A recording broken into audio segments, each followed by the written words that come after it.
Welcome to this Lead Up Coach episode. My name is Wes, and in the next 3 minutes, I hope to add some value to your leadership. Today, I want to talk about how to love without limits. This is what Jesus said in John chapter 10.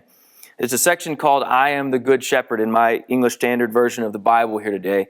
And Jesus is talking about how he is like a good shepherd to the church, which he is calling sheep in this analogy. This is what he says in verse 11. I am the good shepherd. The good shepherd lays down his life for the sheep. The biggest question I get asked as a worship leader and a coach of worship leaders is, how do I disciple my congregation? If that's a question you're wondering about as well, I think this scripture is super impactful and gives us great information for how we can grow as leaders of the local church today. No matter what your job title is, if you have one, or positional title of any sort or lack thereof, it's totally not important. You can choose to be a good shepherd too.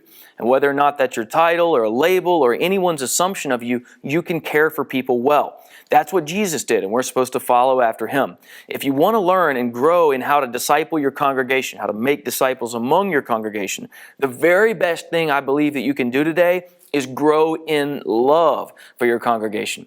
1 Corinthians 13 doesn't tell us that the best worship leaders are the most important thing for a church, or the best anything. It says that if you have all these spiritual gifts and you're good at everything, nothing counts unless you're full of love. Love is the most important attitude, the most important measuring stick, the most important value we can ever have as a leader.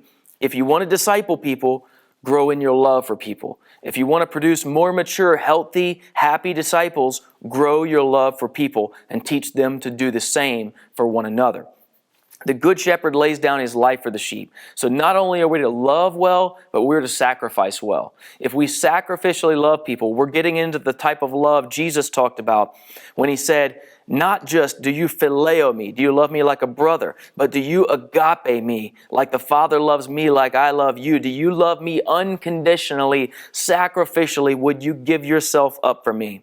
And he says to us, we must give ourselves up for the church, just like Jesus did. That's what it says in Ephesians chapter 5, talking about wives and husbands. I could go through all the scripture and illustrate this point. But the bottom line today, and the value I want to add is, if you want to disciple your church, ask God to help you grow in your love for the church. And I believe you will accomplish your goals.